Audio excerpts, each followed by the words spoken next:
I would say, yeah, I mean, our industry really doesn't embrace social media all that much. We do have a Facebook page, but we find that, our customers really don't want to hear about product promotions. They're more interested in about community outreach that we're doing or employee achievements. We find, and we run Google Analytics and things like that to understand what people are actually looking at, liking.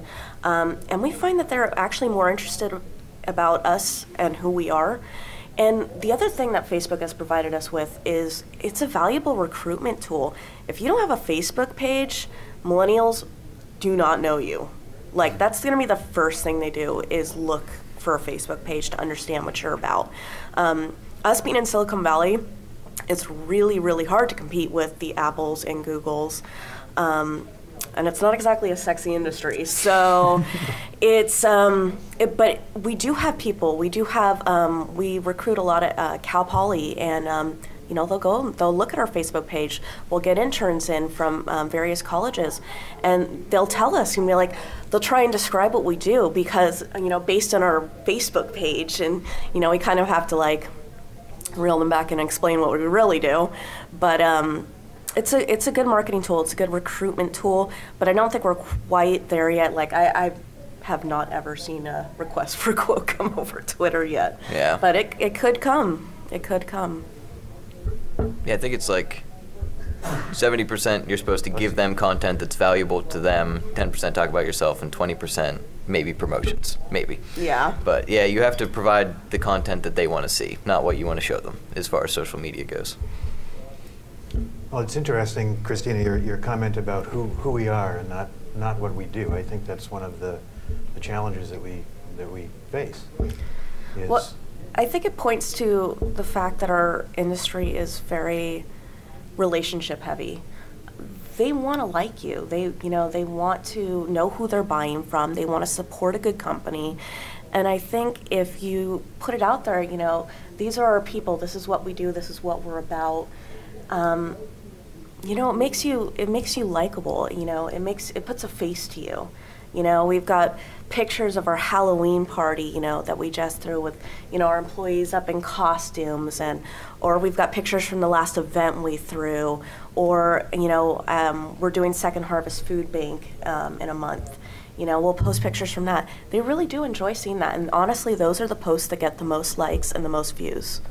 And our customers support that.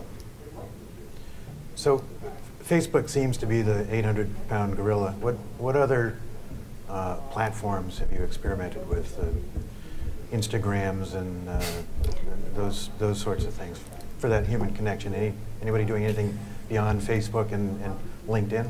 I think YouTube's huge. Mm-hmm. I mean, we put YouTube videos up. Just having a conversation not too long ago with our sales manager about a new product, and what we wanted to do was literally get 2 electricians to install that product, the new product, and then the old one side by side, and videotape it because it's such a big difference, and put that up on the web, and so any employee, any customer can go see it. So I think YouTube's, if you're not taking advantage of that now, I think that's something that you really should take advantage of. I think it's only going to grow too, and YouTube really isn't that hard if you're talking about the right kind of thing. You can record it on your iPhone now, and the quality's not that bad. That's really all you have to do. And think about it. You break your vacuum at home, and you don't know how to fix it, and you don't really want to buy a new one, so you go online and you search how to fix my vacuum, and there'll be a video there showing you how to fix it usually. So it's going to be the same thing in our industry. A guy's going to be out in the field. He's not going to know exactly sure what he's supposed to do with this brand new product, so he's going to go online, he's going to search it, and you might be the one that he finds. So I think YouTube's only going to get more popular as time goes on. There's a lot of opportunity. YouTube's definitely one of the things that our marketing department wishes they had more bandwidth for. We have done a few YouTube videos. It's mainly to highlight our supply chain solutions and our BIM replenishment programs with some of our customers. But I know they're chomping at the bit right now to have that time to actually roll out product demonstrations and content. I think it's going to be huge. I think it's just a matter of resources with us. Right. But it's a huge tool.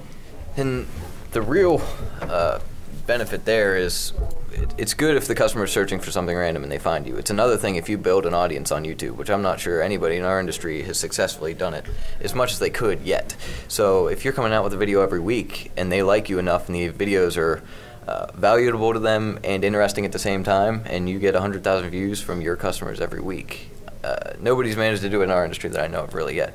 But if somebody does, that's powerful, and that's national. It's not just your region. Everybody will be seeing those.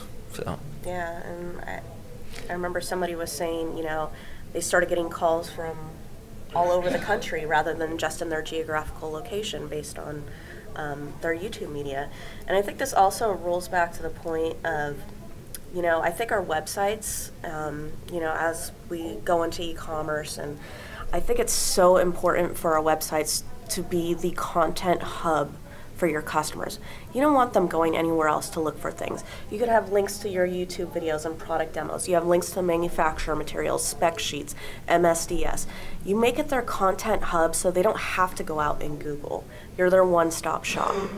So the more content you can fill, the more demonstrations, and YouTube, I can't say enough about it. I mean, I use it all the time to learn things about things I don't know, or to fix things. Right. And you know, if you give them everything they're looking for in one stop, they don't have to go anywhere else. You become their number one go-to. You find that actually takes hold? I mean, conceptually, I think you're right. Of course, if you could make that, but I wonder how successful anybody, even some of the big national players, are at really drawing. I mean, the Grangers of the world have a phenomenal website, places like that. But are they really the hub, or is now the nature just to Google it, or to search, and now it's almost more important how you pop up there than the content that was originally in the site to keep them? I mean, we'd love to think our customers have, you know, City Electric as their homepage, but highly doubt that's the case. Yeah, I mean, I think Googling. I mean, obviously, I Google everything, but I think the more and more they're pointed to your site, and hopefully, you know, search engine optimization is going to be huge for this. The more they see how much content you have and that you do have those resources or those industry tools or calculators that they need, if they know you have it, you know, rather than Google, they may just have you as a favorite and go to your web page. We're not there yet. I get very excited and passionate about, you know, a future website where you do become their go-to. So I would hope that would happen with our customers. Of course, you know, there's always going to be the instinct to Google things, but if you already know somebody has a solution for you, you know, you may not want to Google. You may just want to go straight there.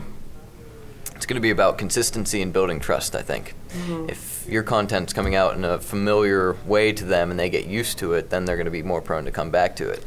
And the thing that might happen then, if you can make it that perfect mix of valuable to them and interesting, is they'll Google what they have to Google, but they'll go to your site if they have a minute of free time to learn something new. So they might even not know what they want to see yet. They're just going to go there to try and see it. And I think that kind of touches base. I was actually speaking with a manufacturer last night, and he was talking about how his website, you know, they took kind of an Amazon design approach. And, you know, I think that's also important. It has to be intuitive for your customer.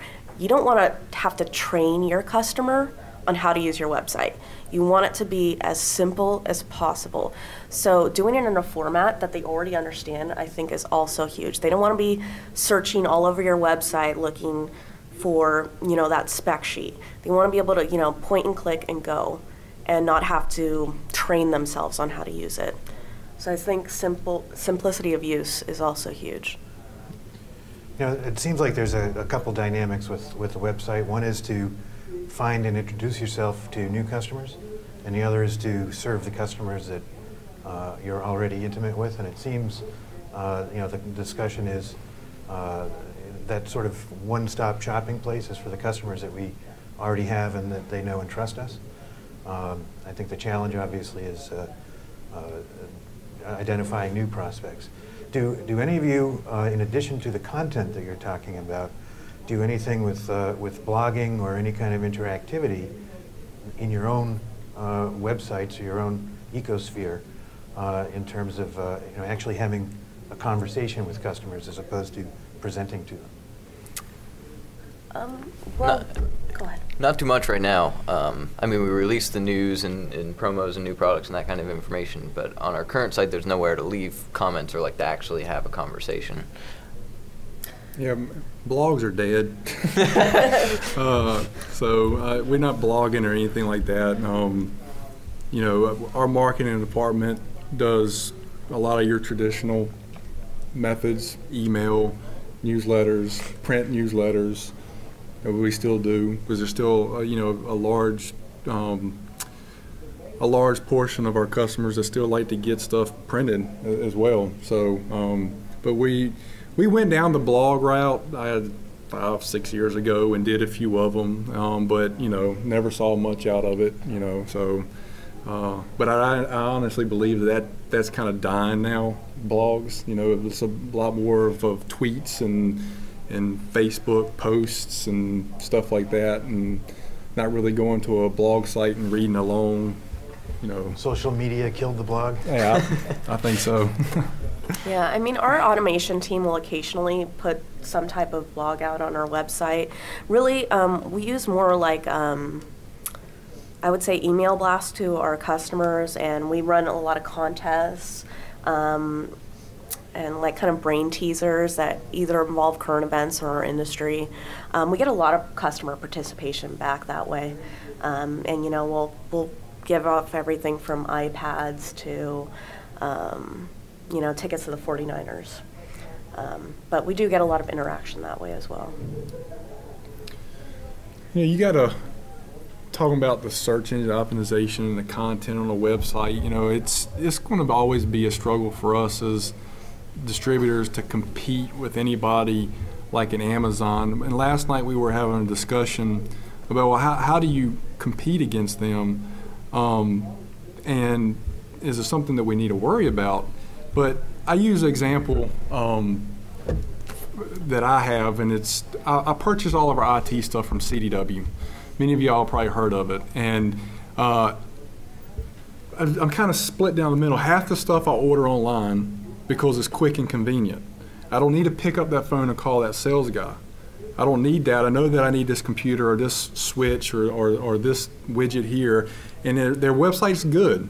Now, is it as good as other online order entry sites? No, but it's got what I need. It's got the information I need on there. It's got the pictures I need. It's got just the right amount of information I need to make those kind of purchases. Now, I got voice over IP that I'm getting ready to implement, or you got a customer that's got a $2 million commercial job he's getting ready to do. He needs that inside sales guy. So he's going to have to pick up, or the outside sales guy as well. He's going to pick up the phone and get that project started with him. So it's just a matter of having a balance there, having the technology, that your customers want from you, such as web order entry or mobile order entry. Because I honestly think that's the next big thing that's going to come is if you don't have a mobile website, you got these young job foremen that are coming in, right? Those guys out there in the job now, the older generations, when they need something, they pick up the phone and say, man, I forgot this. I need this, 1,000 foot of wire delivered today, or we're going to, be out, $5,000 a day or whatever. But the younger guy's not going to do that. He's going to pull out his phone, pull up your website or your mobile app and order it from you and expect it to be delivered.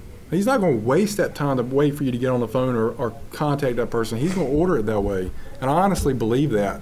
And I mean, we're just starting to see that. Some of you may see it more, but I'm telling you, 5 years from now, you're really going to see it a whole lot more. So it's something that you really need to invest in. And you're not going to have Google search on your website. Trust me.